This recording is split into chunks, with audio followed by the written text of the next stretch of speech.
আজকে ওহিদের বিদায় অনুষ্ঠান। খারাপ লাগছে খুবই, কিন্তু প্রকৃতির নিয়ম শুরু থাকলেও শেষ হবেই। ইচ্ছে মুখ গোমরা করে বসে আছে। কলেজে আসার পর থেকেই এমন চুপচাপ রয়েছে। ওহি কিছু জিজ্ঞেস করলো, শুধু হু হা দিয়ে উত্তর দিচ্ছে। ওহির হঠাৎ মন খারাপ হয়ে গেল, তাই নিজেও চুপ হয়ে গেল। তা দেখে ইচ্ছে মুখ খুলল। তো আবার কি হলো? তোর মন খারাপ তাই আমারও মন খারাপ। ইচ্ছে দীর্ঘশ্বাস ফেলে বলল, যদি আমাদের আলাদা ভার্সিটিতে আসে তখন আমরা একেবারে আলাদা হয়ে যাব, তাই না? ওহি মাথা নাড়ল। মিনিট দুয়েকের মধ্যে কান্না করে ফেল। তা দেখে ইচ্ছে তাকে জড়িয়ে ধরে বলল, কাঁদিস না, দেখিস আমাদের একসাথেই হবে।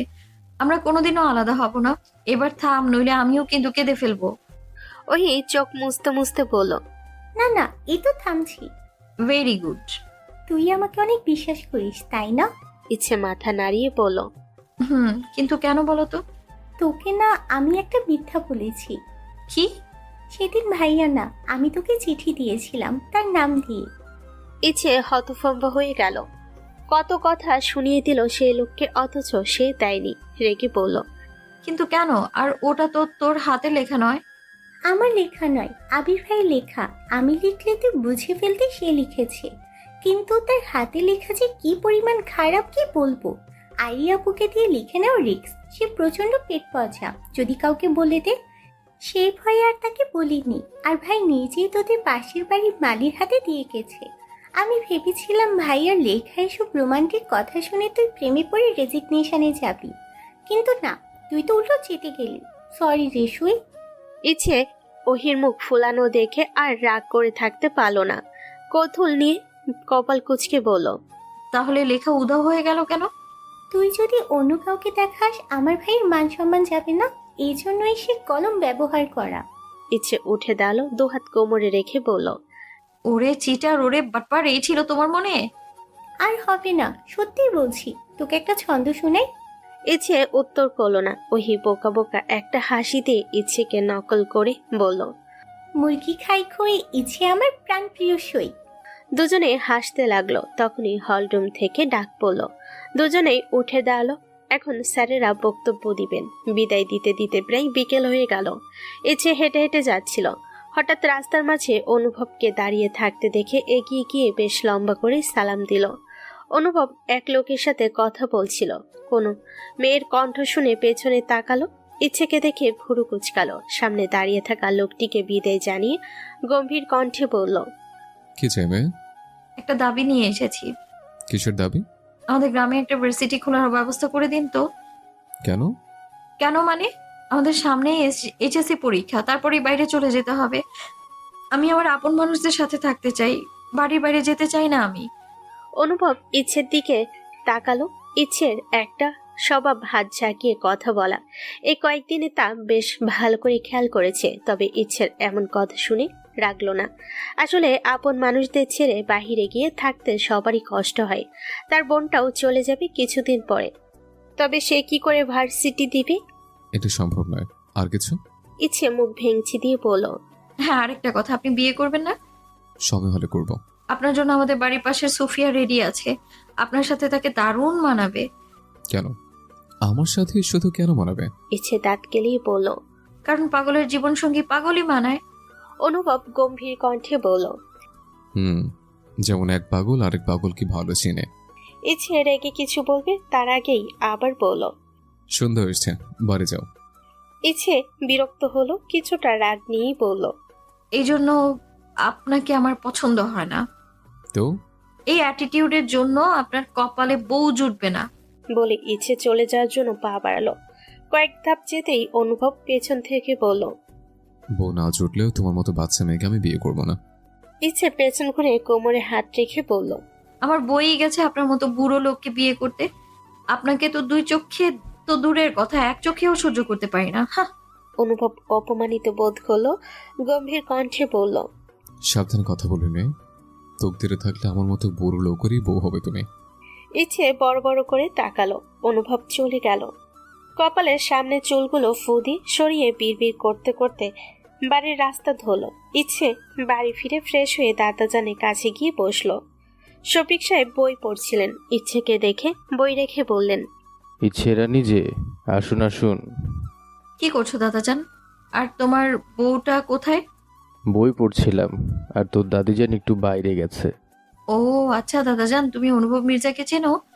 হুম, সে আমার প্রিয় ছাত্রী ছিল, আর আজকেও এসেছিল তোর আমার সাথে দেখা করতে। কেন বলতো? ইচ্ছে বড় বড় করে তাকিয়ে বলল। আমাদের বাড়িতে এসেছিল কেন? শফিক সাহেব জানে ইচ্ছে রাজনীতি পছন্দ করে না, তাই রসিকতা করে বললেন। তোর বিয়ের প্রস্তাব নিয়ে। ইচ্ছে রেগে গেল। কিছু বলার আগেই আনোয়ারা বেগম ভেতরে আসলেন। ইচ্ছে দাদাজানের রসিকতা বুঝতে পেরে দাদিজানকে বলল। জানো দাদাজান, কেউ এতক্ষণ তোমার নামে অনেক কিছু বলছিল।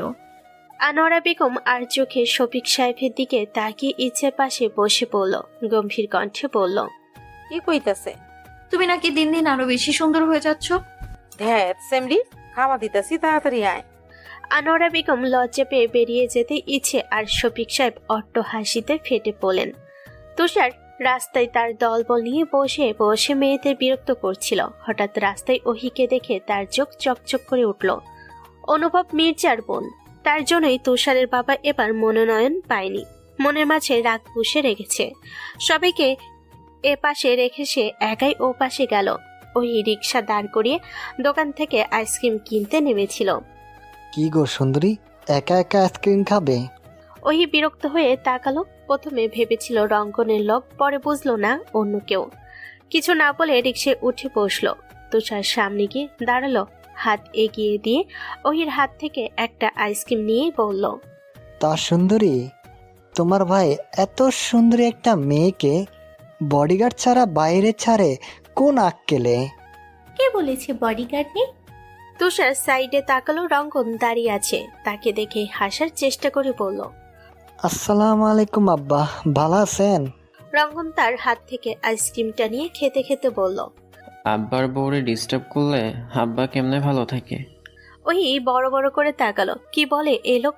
তবে মুখে কিছু বলল না, নীরবতা বজায় রাখলো। তুষার অবাক কণ্ঠে বলল। মানে? এক কথা বারবার আমি বলি না, এখনই মাপ না চাইলে আমার তো চিনস। আশা করি হসপিটালে ভর্তি হওয়ার কাহিনী ভুলিস নাই। সময় 1 মিনিট। তুষার ভয় পেয়ে গেল। রঙ্গনের হাতে মার খেয়ে সে 1 মাস হসপিটালে ভর্তি ছিল। উপায় না পেয়ে 2 হাত জোর করে ওহিকে বলল। আব্বার বউ, আম্মা মাফ কইরা দেন না, আজ জীবনেও আপনাকে কিছু বলবো না। না না, কোনো মেয়েকেই বলবো না। ওহি বিরক্ত হলো, বলল। ঠিক আছে, এখন দুজনের নাটক বন্ধ করে রাস্তা ছাড়ুন। তুষার সরে দাঁড়ালো। তবে রঙ্গন উঠে বসলো রিকশায়। ওহিকে কিছু বলার সুযোগ না দিয়ে রিক্সাওয়ালা চলে যেতে বলল। আপনি আবার রিক্সায় কেন উঠলেন? নাম লেখা ছিল নাকি? ওহি রেগে তাকালো, বলল। কি চাই আপনার? বউ চাই, এনে দিবি? ওহি কড়া জবাব। আমি কি ঘটক যে বই এনে দেব? আর আপনি আমার আইসক্রিম না বলে খাচ্ছেন কেন? রঙ্গন একবার আইসক্রিমের দিকে তাকালো, একবার ওহির দিকে তাকালো, অতঃপর ওহির হাতে ধরিয়ে দিয়ে বলল। এনে তোর আইসক্রিম। ওহি ভ্যাবা চাকা খেয়ে গেল। অর্ধেক খাওয়া আইসক্রিমের দিকে তাকিয়ে রইল। প্রচন্ড রাগ হলো। ওহির অতিরিক্ত রাগ হলে সে চুপ হয়ে যায়, কারোর সাথে কথা বলে না। নাকের পাতাটা ফুলছে বারবার। রঙ্গন তা চেয়ে দেখছে, উত্তর না পেয়ে বলল। আমাকে খুব খারাপ মানুষ মনে হয়। ওহি উত্তর দিতে না চেয়েও দিল। টিটকারি মেরে বলল। না, আপনাকে আমার বিশ্বের সবচেয়ে ভালো মানুষ মনে হয়। রঙ্গন ঠোঁট টিপে হাসলো, বলল। উত্তর ভুল, আমি সম্পূর্ণ খারাপ মানুষ। ওহি ভোরকে তাকালো। এমন কথা সে তার বাপের জীবনেও শুনে নাই। নিজেকে কেউ খারাপ বলে? রঙ্গন আবার বলল। কালকে থেকে তোকে আর আমি বিরক্ত করব না। কেন? কথাটা বলেই ওহি নিজেই নিজের মুখ চেপে ধরল। এটা সে বলতে চায়নি। রঙ্গন হাসলো, বলল। কেন, তুই কি চাচ্ছিস তোকে আমি বিরক্ত করি? না না, আমি কেন তা চাইবো? ওই কথা শেষ হতে রঙ্গন চলন্ত রিক্সা থেকে নেমে পড়ল। আর উত্তর দেওয়ার প্রয়োজন বোধ মনে করলো না। এভাবে নামতে দেখে ওহি কিছুটা ভয় পেয়ে গেল। রিক্সার হুড তুলে পেছনে তাকালো। রঙ্গন শীষ বাজাতে বাজাতে একটা টং দোকানে ঢুকছে। ওহি সামনে তাকালো, সোজা হয়ে বসলো। অতঃপর হাতে থাকা অবশিষ্ট আইসক্রিমটা ফেলে দিল। রঙ্গনকে দেখে তার বন্ধুরা এগিয়ে আসলো। আসিফ তার কাজ ঘেঁষে বসতে বসতে বলল। তুই কি সত্যি মেয়েটাকে আজকের পর আর বিরক্ত করবি না? তাহলে এতদিন এগুলো কেন করলি? তুই আগে গা ঘষাঘষি বন্ধ করে দূরে গিয়ে বস। আসিফ সাথে সাথে চোখ মুখ কুচকে দূরে গিয়ে বসলো, চায়ের কাপে এক চুমুক দিয়ে বলল, পাখিকে পোষ বানাতে হলে আগে তাকে মুক্ত করতে হয়। রাত 1:45টার দিকে কারো হইচয়ে ঘুম ভেঙে গেল অনুভবের। বাহিরে বেরিয়ে আসলো, তখনই চয়ন ছুটতে ছুটতে আসলো, এসে বলল, ভাই সর্বনাশ হয়ে গেছে, মাস্টার মশাইয়ের বাড়িতে আগুন লেগেছে। তৎক্ষণাৎ অনুভবের মাথায় যা আসলো। কথাই বলে চড়ে নিয়ে গেলে তাও কিছু না কিছু রেখে যায়, কিন্তু আগুনে ধুলে সব পুড়িয়ে তারপরে যায়। ফায়ার সার্ভিস আসতে আসতে 1 ঘন্টা লাগিয়ে দেয়। প্রতিবেশীরা তাদের সাধ্যমতো চেষ্টা করেছে, কিন্তু কি কারণে আগুনটা লেগেছে তা এখনো ধরতে পায়নি। অনুভব খবর পেয়ে তার দলবল নিয়ে চলে এসেছে। শফিক সাহেবের শখের বাড়িটা বেশ অনেকটাই পুড়ে শেষ। আগুন লেগেছে বুঝতে পারেন সবার প্রথম শফিক সাহেব নিজেই। তিনি চিৎকার করে ওঠেন, ইচ্ছে ছুটে আসে, তাকে আগে বের করে দেন শফিক সাহেব। আনোয়ারা বেগম ঘুমের ওষুধ খেয়ে ঘুমান। তাকে টেনে বের করতে গিয়ে শফিক সাহেব আটকা পড়ে যান। তাকে গিয়ে বের করে অনুভব। শফিক সাহেবের ডান পাশে বেশ অনেকটাই পড়ে গেছে। তাকে আপাতত হসপিটালে নিয়ে যাওয়া হয়েছে। ডক্টর জানিয়েছে ভয়ের কিছু নেই। ইচ্ছে চুপচাপ এক কোণে বসে ফুপিয়ে কান্না করছে। আনোয়ারা বেগম কেবিনের ভেতরে রয়েছেন। এত সময় সে ইচ্ছের কাছেই ছিল, তবে শফিক সাহেবকে বেডে দিয়েছেন শুনে সে ভেতরে চলে গেছেন। এখন চোখ থেকে পানি না দেখা গেল তার ফুপানোর শব্দ বেশ ভালোভাবেই শোনা যাচ্ছে। বারবার নাক টানছে। অনুভব ডক্টরের সাথে কথা বলে বাহিরে আসে। ইচ্ছের দিকে তাকাতে দীর্ঘশ্বাস ফেলে। মেয়েটা কান্নাকাটি করে চোখ মুখ ফুলিয়ে ফেলেছে, বড্ড ক্লান্ত দেখাচ্ছে।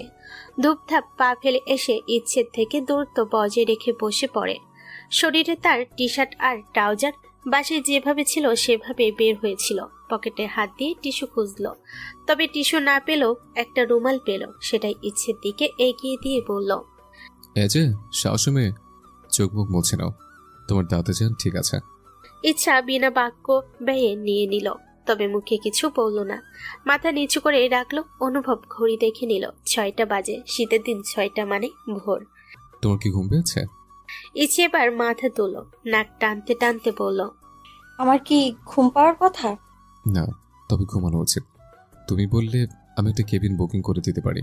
লাগবে না, আপনি গিয়ে ঘুমান। ইচ্ছে আবারও কান্না করে ফেল। অনুভব তার হাতটা এগিয়ে নিয়ে গেল ইচ্ছের মাথায় রাখার জন্য, তবে কিছু একটা মনে করে আবার সরিয়ে নিল। উঠে দাঁড়ালো, বলল, তোমার দাদা চানকে দেখবে। ইচ্ছে চট করে উঠে দাঁড়ালো, মাথা নাড়িয়ে সম্মতি দিল। অনুভব সামনের দিকে এগিয়ে গেল, ইচ্ছেও পিছু নিল। কেবিনের দরজার সামনে এসে দাঁড়িয়ে পড়ল। ইচ্ছেকে ইশারা করলো। কাছে দরজা হাওয়াতে ভেতরে স্পষ্ট দেখা যাচ্ছে শফিক সাহেবের সেন্স ফিরেছে। ডান হাত নড়াতে না পারলো তার বাম পাশে ঘুমিয়ে থাকা অর্ধাঙ্গিনীর মাথায় হাত বুলিয়ে দিচ্ছে বাম হাত দিয়ে। মুখে কিছু একটা বিড়বিড় করে বলছে। আনোয়ারা বেগমের ঘুম পাতলা ছিল, কয়েকবার মাথায় হাত রাখতে ঘুম ভেঙে গেল। ফুপিয়ে কেঁদে উঠলেন। শফিক সাহেব তাকে সান্ত্বনা দিতে দিতে আধো আধো কণ্ঠে ধীরে ধীরে বললেন, কাঁদছো কেন গিন্নি? আমি ঠিক আছি তো। আমি অনেক ভয় পেয়ে গেছিলাম, মনে হচ্ছিল আর বোধ হয় তোমার লগে থাকা হইব না। শফিক সাহেব মুচকি হাসার চেষ্টা করলেন। তোমাকে ফেলে আমি কোথায় যাব বিবিজান? কোথাও যাবে না, মরণ হইলে এক লগে মরুম। এখন আর কথা বললো না, ডাক্তার নিষেধ কইরা গেছে। শফিক সাহেব শুধু মাথা নাড়িয়ে স্ত্রীকে আবার বেডে মাথা রাখতে ইশারা করলো। আনোয়ারা বেগম তাই করলেন। এ দৃশ্য কাছে বাহিরে দাঁড়িয়ে থাকা তরুণ তরুণী দেখল। ইচ্ছে এখন মিটিমিটি হাসছে। অনুভব তা দেখে ভুরু কুচকালো, বলল, হাসছো কেন? দেখেছেন আমার দাদাজান আর দাদিজানের মধ্যে কত ভালোবাসা। অনুভব এবার মুচকি হেসে বলল, এটা তো সবাই জানে। তাদের দুজনকে একসাথে দেখলে আমার বড্ড শান্তি লাগে। ইস, আমিও যদি দাদাজানের মতো একটা জামাই পেতাম, জীবন আমার ধন্য হয়ে যেত। বয়স কত তোমার? কেন? প্রশ্ন নয়, উত্তর করতে বলেছে। 19, যদিও সার্টিফিকেটে 1 বছর কমানো আছে। আপনার? কাগজে কলমে 25, তবে আসল 27। বলে অনুভব উল্টো দিকে হাঁটা ধরল। আবারও গিয়ে বসে পড়ল। ইচ্ছেরও পিছু নিল। যেতে যেতে সন্দেহের চোখে তাকিয়ে বলল, আপনার বয়স 30-এর কম? কেন, বিশ্বাস হয় না? ইচ্ছে মাথা নাড়িয়ে না বুঝালো। অনুভব কিছু একটা ভেবে বলল, আসলে আমি 2 ক্লাস গ্যাপ দিয়ে উপরে উঠেছিলাম। 3-4 না পড়ে 5-এ ভর্তি হয়েছিলাম। আর সার্টিফিকেটে বয়স কম বাবা দিয়েছিল। ইচ্ছে হঠাৎ প্রসঙ্গ পাল্টে পড়ল। আপনি আমাকে স্বাভাবিক করতে এত কথা বলছেন তাই না? কোনো সময় তো কথা বের করাই যায় না আপনার মুখ থেকে। অনুভব সে কথার উত্তর না দিয়ে বলল, এটা তোমার জামাই নিয়ে ভাবার বয়স নয়, পড়াশোনা করার বয়স। ভালো করে পড়ো, নইলে রেজাল্ট খারাপ হবে। ইচ্ছে হতাশার সুরে বলল, জামাই নিয়ে সংসার করার বয়সে পড়াশোনা করলে ফলাফল তো খারাপ হবেই। এখনকার মেয়েদের মাথায় কি শুধু এসবই চলে? সবার জানি না, তবে আমার চলে। অনুভব আর কথা বাড়ালো না। বড্ড ক্লান্ত লাগছে, ঠান্ডা ঠান্ডাও লাগছে। একটু চা হলে ভালো হতো। ক্লিনিকে নিচে চা বা কফি পাওয়া যাবে। উঠে দাঁড়ালো, সোজা নিচে গিয়ে 2 কাপ কফি নিয়ে আসলো। একটা ইচ্ছেকে দিল, অপরটায় নিজে চুমুক দিল। ইচ্ছে খেতে খেতে বলল, আপনি কিন্তু অতটাও খারাপ নন। হঠাৎ ভালো কেমন হয়ে গেলাম? এই যে যুক্তি নিয়ে দাদাজানকে বের করে আনলেন, এর জন্য অনেক অনেক ধন্যবাদ। এইভাবে ধন্যবাদ? তো এখন কি আপনাকে বিয়ে করে ধন্যবাদ দিতে হবে? অনুভব বিরক্ত হয়ে উঠে দাঁড়ালো, যেতে যেতে বলল, তুই বড্ড বেশি অপ্রয়োজনে কথা বলো। অনুভব চলে যেতে ইচ্ছে মিটিমিটি হাসলো। এমপি মশাইরে জ্বালাইতে ইদানিং তার বেশ ভালো লাগে। হঠাৎ দাদাজানের কথা মাথায় আসতেই আবার মনটা খারাপ হয়ে গেল। ওই ইচ্ছেদের খবর শুনে রাতে বায়না ধরেছিল আসার জন্য, কিন্তু অনুভব তাকে নিয়ে জানি কান্না করে ভাইয়ের মন গলাতে পায়নি তার এক কথা। সেখানে কি তুই কি করবে? তোর ইচ্ছেকে আমি দেখে রাখবো। তারপর ওই কিছু বলতে পায়নি। সারা রাত ঘুম হয়নি তার। একটু পরপর অনুভবকে ফোন দিয়ে খোঁজ খবর নিয়েছে। তখনই জেনে নিয়েছিল কোন হসপিটাল কত নাম্বার বেডে রয়েছে। সকাল হতে বেরিয়ে পড়েছে। উদ্দেশ্য হসপিটাল। তনিমা বেগমের শরীরটা অতটা ভালো না, নইলে তাকে বলে নিয়ে যেতেন। বাড়িতে আপাতত আর কেউ নেই। এখান থেকে অটো করে হসপিটালে যেতে 1.5 ঘন্টা সময় লাগবে। এদিক ওদিক তাকিয়ে অটো খুঁজছে। হাতে টিফিন বক্স, সবার জন্য খাবার নিয়েছেন। খাবারটা আকলিমা বেগম সাজিয়ে একটা ব্যাগে তুলে দিয়েছেন। যদিও তিনি জানেন না ওহি একা যাবে। তাকে বলেছে অনুভব বড় রাস্তার মোড়ে গাড়ি নিয়ে দাঁড়িয়ে আছে। ওহি এদিক ওদিক তাকিয়ে অটো দেখতে না পেল, রঙ্গনকে দেখতে পেল। কিছু একটা ভেবে তার দিকেই গেল। রঙ্গন তার বন্ধুদের সাথে বসে আড্ডা দিচ্ছিল। ওহিকে এদিকে আসতে দেখে তার বন্ধুরা ইশারা করে পেছনে তাকাতে বলল। রঙ্গন পেছনে না তাকিয়ে হাসলো। ওহি পেছনে এসে ডাক দিল, শুনছেন? রঙ্গন উত্তর করলো না। ওহি এবার তার সামনে গিয়ে দাঁড়ালো, বলল, আমাকে একটু হসপিটাল নিয়ে যাবে? আমাকে কি তোর অটোওয়ালা মনে হয়? না তা নয়, তবে এত সকালে মনে হয় না অটো পাবো। একটু যদি নিয়ে যেতেন খুব উপকার হতো। তোর ভাই জানে? ওহি চোখ মুখ কুচকে ফেল, কিছু না বলে চুপ করে রইল। রঙ্গন উঠে দাঁড়ালো, বাইকে বসে ওহিকে ইশারা করলো। ওহি খুব খুশি হলো, গিয়ে বাইকে পেছনে উঠে বসলো। রঙ্গন তার হাত থেকে টিফিনটা নিয়ে সামনে বাঁধিয়ে রাখলো। ওহি বাইকের পেছনে ধরলো, তবুও রঙ্গনকে ধরলো না। ঠিক হয়ে বসতে বাইক টান দিল। বেশ কিছুটা রাস্তা যাওয়ার পর দুজনেই চুপ করে রয়েছে, কেউ কথা বলছে না। এভাবে কত সময় চুপ থাকা যায়? ওহি নিজেই কথা বলল, আচ্ছা, আপনার বাড়িতে কে কে আছে? কেন, বরযাত্রী কয়জন যাবে গুনা রাখবে? ওহি কিছুটা বিব্রত বোধ করলো, বলল, আপনি তো বললেন আমাকে আর বিরক্ত করবেন না। বলেছিলাম নাকি? বলেছিলেন। আমি গিয়েছি নাকি তুই এসেছিস? ওহি হঠাৎ চুপ হয়ে গেল। বেশ কিছু সময় পরে বলল, আচ্ছা, আপনি কি সব মেয়েকে এভাবে বিরক্ত করেন? রঙ্গন বাইকের আয়না দিয়ে ওহির মুখের দিকে তাকালো, মুচকি হেসে বলল, না, তবে তুই বললে করবো। তাহলে আমাকে কেন? তাকে কথা শেষ করতে না দিই রঙ্গন বলল, তুই অনুভব মির্জার পন্থায়। মানে? পরিষ্কার আমার শ্যালক হবে এমপি, আর আমি হব তার দোলাভাই। ওহি কৌতূহল নিয়ে বলল, আপনি কি আমাকে ভালোবাসেন? না তো। ওহি চুপ হয়ে গেল। পুরো রাস্তা কোনো কথা বলল না। হুট করে তার মনটা খারাপ হয়ে গেছে। রঙ্গন তাকে হসপিটালের সামনে নামিয়ে হাতে ব্যাগটা ধরিয়ে দিল। ওহি হাতে নিয়ে কিছু না বলে চলে যাচ্ছিল। তখনই রঙ্গন পিছু ডাকলো, তবে কাউকে ভালো লাগা থেকে ভালোবাসায় পরিণত হতে বোধহয় খুব বেশি দেরি নেই। বলেই বাইক টান দিয়ে চলে গেল। ওহি কেমন প্রতিক্রিয়া করবে বুঝলো না, শুধু চেয়ে রইল সেদিকে। বিড়বিড় করে কিছু একটা বলে ভেতরে পা বাড়ালো। দেখতে দেখতে বেশ অনেকটা সময় কেটে গেছে। শফিক সাহেব এখন বেশ অনেকটাই সুস্থ, তবে ডান পাশের বেশ কিছু জায়গা সাদা হয়ে গেছে। হসপিটালে যে কয়েকদিন ছিলেন তার মধ্যে অনুভব বাড়িটা মেরামত করে দেয়। বেশি লোক কাজে লাগাই খুব বেশি সময় লাগেনি। এই সময়টা তার খুব একটা খারাপ যায়নি। মাস্টারমশাই অসুস্থ জেনে অনেক ছাত্রছাত্রী তাকে দেখে গেছেন। পুরোনো দিনের অনেক গল্প চলেছে। আহা, কতই না সুন্দর ছিল সেই দিনগুলো। ইচ্ছে পরীক্ষা শুরু হয়ে গেছে। সেন্টার পড়েছে একটু দূরে। শফিক সাহেব গাড়ি রিজার্ভ করে দিতে চেয়েছিলেন, তবে ওহি করতে দেয়নি। সে জেদ ধরে ইচ্ছে তার সাথেই যাবে, নইলে সে নিজেও যাবে না। সাধারণত সে গাড়ি করে চলাফেরা করে না, দম বন্ধ লাগে তার। তবে প্রতিদিন ঠিক সময়ে অটো পাওয়া ঝুঁকিপূর্ণ বিষয় হয়ে যাবে। ইচ্ছের এমনিতেও আপত্তি ছিল না, শুধু দাদাজানের অনুমতির অপেক্ষায় ছিল। পরীক্ষার মাঝে খুব বেশি ছুটি না থাকায় পরপর অনেকগুলো পরীক্ষা শেষ হয়ে যায়। ওহি আর ইচ্ছে দুজনেই ভালো শিক্ষার্থী। পাশাপাশি সিট পেলেও খুব একটা কেউ কারোর থেকে সহায়তার প্রয়োজন হয়নি। আজকে শেষ পরীক্ষা ছিল, এরই মধ্যে ওহির সাথে রঙ্গনের দেখা হয়নি। হুট করে একটা মানুষ কোথায় উধাও হয়ে গেল, তার মাথায় আসছে না। রাস্তায় উকি ঝুঁকিও মেরেছে, তার বন্ধুদের দেখতে পেল, তাকে পায়নি। কেন জানে না, ওহি তাকে মিস করছিল। খারাপ লাগছিল, তবে কেন এমন লাগছে নিজেও বিভ্রান্ত। তবে পরীক্ষা চলাকালীন সময়টা চেষ্টা করেছে নিজেকে পড়াশোনার মধ্যে ব্যস্ত রাখা। অনুভব ইদানিং খুব ব্যস্ত সময় পার করছে। জনগণের সেবা করা, সাথে সংসদে উপস্থিত থাকা, সব দিকে খেয়াল রাখার চেষ্টা করেছে। অন্যদিকে তাদের কার্যালয় সেটা নিয়ে আপাতত খুব বেশি সময় দিতে পারছে না।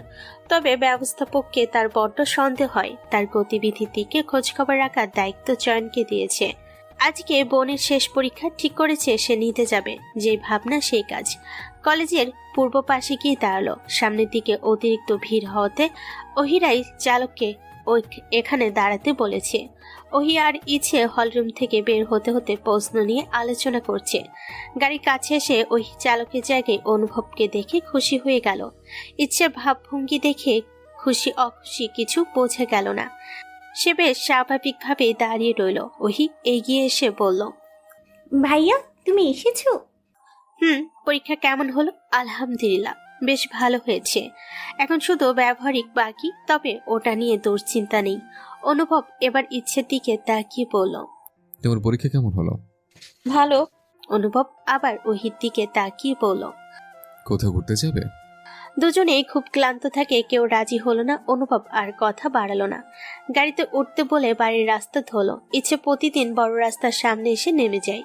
যদিও এখান থেকে আরো একটু ভেতরে যেতে হয়, তবুও উল্টো রাস্তায় যেতে হবে জন্য ইচ্ছে প্রতিদিন এখানে নামে। আজকেও ব্যতিক্রম হলো না। ইচ্ছে ওহির থেকে বিদায় নিয়ে নেমে পড়ল। তাকে নামতে দেখে অনুভবও নেমে পড়ল। ওহি সেদিকে পাত্তা না দিয়ে চশমাটা পরে নিয়ে প্রশ্নগুলো আবার দেখতে লাগলো। অনুভবকে নামতে দেখে ইচ্ছে কিছুটা অবাক হয়ে বলল, নেতামশাই কিছু বলবেন? অনুভব গম্ভীর কণ্ঠে বলল, বলুন। তুমি আমাকে আর চিঠি দাও না কেন? হুট করে এমন প্রশ্নে চমকালো থমকালো ইচ্ছে। কিছুটা সময় নিয়ে বলল, আসলে এখন কথাটা শেষ করলো না, মনে মনে কিছু একটা ভেবে বলল, শুনুন নেতামশাই, লেখার শেষে থাকে ইতি। আমি আর দেব না আপনাকে চিঠি। অনুভব আরো একটু গম্ভীর হয়ে বলল, শোনো মেয়ে, তোমার চিঠির জন্য আমি পাগল হয়ে যাচ্ছি না। বলেই ধূপ করে গাড়ির দরজা খুলে ভেতরে চলে গেল। কয়েক সেকেন্ডের ব্যবধানে গাড়ি নিয়ে চলেও গেল। ইচ্ছে ভ্যাবাচেকা খেয়ে দাঁড়িয়ে রইল, মনে মনে বিড়বিড় করে আওড়ালো, নেতামশাই বোধহয় পাগল হয়ে গেল। রাতে ওহি ফোন হাতে নিয়ে বসে আছে। রঙ্গনের নাম্বার একবার তুলছে, একবার কাটছে। কল দেওয়া ঠিক হবে কিনা ভাবছি। রঙ্গন তাকে শুধু 2 দিন ফোন দিয়েছিল। ওহি দুটো নাম্বারই ব্লক করে রেখেছিল। তারপর আর কল দেয়নি। অনেক ভাবনা চিন্তা করে ঠিক করলো কল দিবে। প্রথমবার ফোন বাজতে গ্রহণ করলো রঙ্গন। ওহি কথা বলছে না, চুপ করে আছে। ফোন কি নিঃশ্বাসের শব্দ শোনাতে দিয়েছিস? ওহির বড্ড অভিমান হলো, ফোন কেটে দিল। অপেক্ষা করলো কল আসার। কিছু সময় পরে রঙ্গন নিজেই কল করলো। কথা না বলে ফোন কাটবি না। আচ্ছা। ওহির ছোট্ট জবাব, আমাকে মিস করেছিস? ওহি উত্তর দিল না। রঙ্গন আবার বলল, গান শুনবে? উত্তরের অপেক্ষা না করে গাইতে শুরু করলো, মন আকাশে বৃষ্টি আসে, রৌদ্র মেঘের জুটি, আজ নতুন আলোয় আধার কালোর খুন সুটি।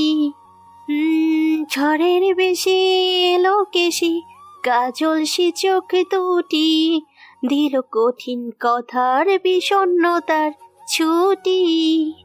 তারই সাথে খেলনা পাতে অযথা হাসাহাসি, হাজার বারণ আরো কারণ তবু সে দাঁড়ে আসি। চল না সুজন মিলে দুজন, নীল ওই আকাশে ভাসি, দেখুক লোকে এই দু চোখে তোর ওই দু চোখের হাসি। রঙ্গনের গানের গলা বেশ ভালো। ওহির মন ভালো হয়ে গেল, ঠোঁটের কোণে হাসি জমল। বলল, বাহ, আপনি তো বেশ ভালো গান গাইতে পারেন। রঙ্গন সিগারেটের ধোঁয়া উড়িয়ে দিতে দিতে বলল, শুধু গান নাই, গানের তালে তালে মানুষকে নাচাতেও পারি। আপনি কি নাচ শেখান? তুই যে এত রাতে আমাকে কল করেছিস, তোর ভাই জানে? ওহি চমকে উঠে বলল, না না, আসলে আপনাকে আর দেখি না, তাই খোঁজ নিতে কল দিয়েছি। ও আচ্ছা, আমি বেশ আছি। পরীক্ষা তো শেষ, এবার পরিকল্পনা কি? কি আবার বিশ্ববিদ্যালয়ে ভর্তি হব। রঙ্গন হেসে উঠল। তাকে হাসতে দেখে ওহি বলল, হাসছেন কেন? রান্না জানিস? না, কখনো করি নাই। রঙ্গন গম্ভীর কণ্ঠে বলল, এত পড়াশোনা করে কি হবে? একদিন তো ঠিকই কোমরে শাড়ি গুজে আমার জন্য রান্না করতে হবে। তার থেকে ভালো আগেই শিখে রাখ, ভবিষ্যতেও কাজে দিবে। পরীক্ষা শেষ, বাড়ি থেকে যাওয়ার সময় হয়ে এসেছে। ভার্সিটিতে চান্স পেতে মেহনত করতে হবে। শফিক সাহেব নিজে যেতে পারবেন না, তাই অনুভবকে জানান ঢাকার কোনো একটা ভালো কোচিংয়ে তাদের ভর্তি করে দিয়ে আসতে। অনুভব দ্বিমত করে না। কাজের সূত্রে এখন সপ্তাহে 5 দিন তার ঢাকাতেই থাকতে হচ্ছে। সে জানাই আগে কোচিং ঠিক করে তারপর ইচ্ছে আর ওহিকে নিয়ে যাবে। সব ঠিক থাকলেও বেঁকে বসে ইচ্ছে। সে কিছুতেই দাদাজান দাদিজানকে ছেড়ে যেতে চায় না। শফিক সাহেব পড়াশোনার বিষয় ভীষণ সিরিয়াস। সব দিকে ছাড় থাকলেও এইদিকে তিনি কাউকে ছাড় দেন না। তেমন ইচ্ছেরও এই বায়না কানে তুলেননি, বরং যত তাড়াতাড়ি সম্ভব ব্যবস্থা করতে বলেছেন। কোচিং এর ভর্তির টাকা আর কাগজপত্র নিয়ে যাওয়ার জন্য আজকে অনুভবকে ডেকে পাঠিয়েছেন। ওই যখনই শুনেছে ভাইয়া ইচ্ছেদের বাড়ি যাবে, রেডি হয়ে নিচে এসে বসে আছে।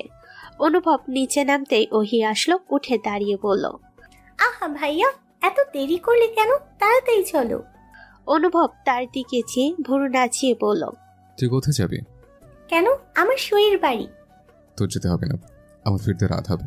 ওহি নাচরবান্দার মতো বলল, রাত হবে আমি জানি। দাদাজান তোমাকে পিঠা খাওয়ার দাওয়াতেও দিয়েছে, সাথে আমাকেও দিয়েছে। না গেলে কষ্ট পাবেন, আর আমি কোনো গুরুজনকে কষ্ট দিতে পারবো না।